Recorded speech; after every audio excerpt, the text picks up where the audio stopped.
Oh, God. If that's not the indication of how this is going, I don't know what is. I've officially lost count of how many stops I've been at. Is this gonna work?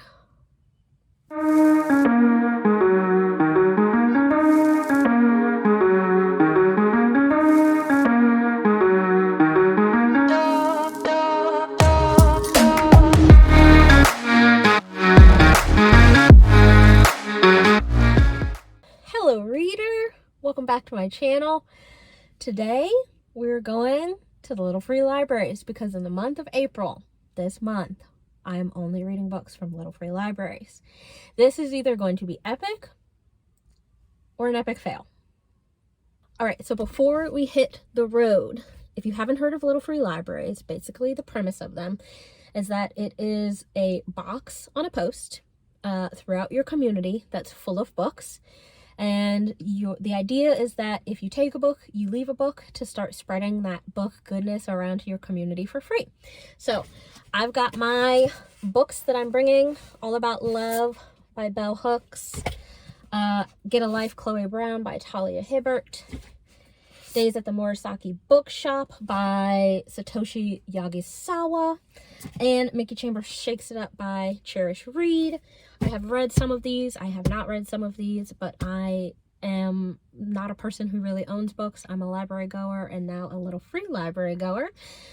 So I am happy to give these to the community and hope that someone can find them and enjoy them.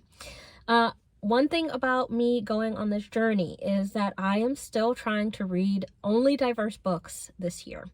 So my hope is that there are diverse books in these Little Free Libraries. I've got 3 on my radar right now, but I've got like probably 5 to 7 others that I could hit up too if these first 3 are not as great as I'm hoping that they will be.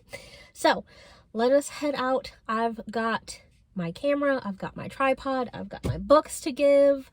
And I've got my Little Free Library app that is great. It has all of the different locations in your area on a map with addresses and hints on where to find them if you can't find them, and pictures as well for most of them. So super helpful there. So let's roll. We started at this cute yellow Little Free Library that was missing a door. It had a decent number of books, but unfortunately nothing that interested me.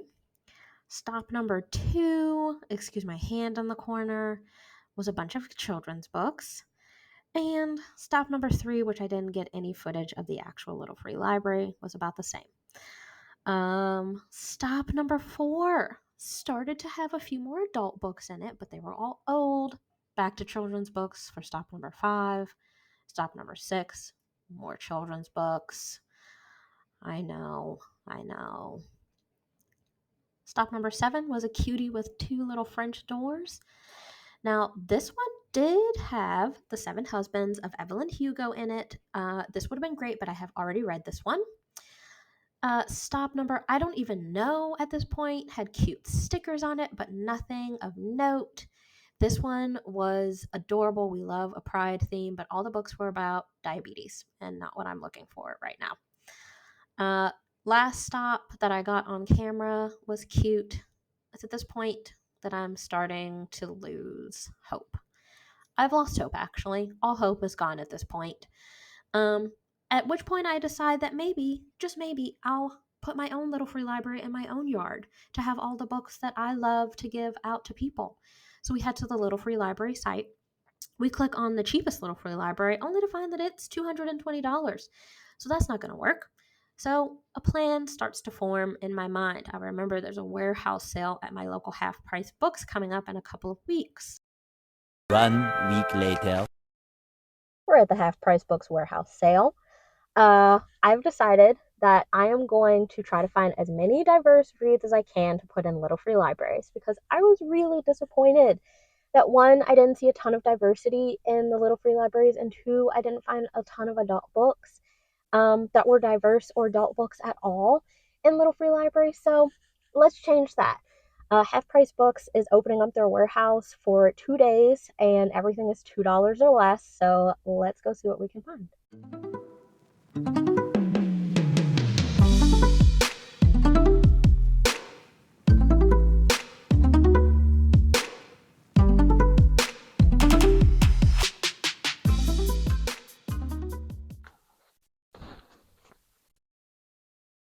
I made out like a bandit. 15 books, $32. This is quite the haul. I'm not going to go through all of the books that I got, but let's go through a few of them. So, starting with The Curious Case of the Dog in the Nighttime. I have recently found out that this is a diverse read, so I can't remember what makes it diverse, but I'll insert that on the screen. So I am super excited about this one. Such a good find. We've got a couple others here. Eleanor Oliphant is completely fine. This is one of my favorite books. This is one of the books that I read when I was getting back into reading for the first time. So love the neurodivergence in this book. A Thousand Splendid Suns, a classic. Another classic that I found is Things Fall Apart. Hello, this is such a good one. We've got a couple of translated books as well, books from lots of different backgrounds, as well as The Secret Life of Bees, which is another really good read that I was really happy when I saw that one.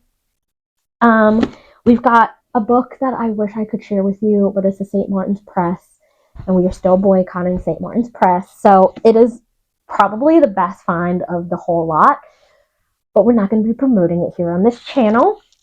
But the last book that I will show you that I got is The Vanishing Half by Britt Bennett. This is another pretty good one. I think I gave this like 3.5 stars back when I was rating books by stars. I go on vibes now. So I think this was like a 3.5 star for me, but I know a lot of people really like this book, so was excited to find that one. All right, so it is rainy today, so I think on the next nice day this weekend, I'm going to go around to a couple of little free libraries, throw those books in there, kind of share the love of diverse reading, and that will do it for this video. Thanks so much for stopping by. I hope you come in and tune into the next one, and I'll see you soon, friends.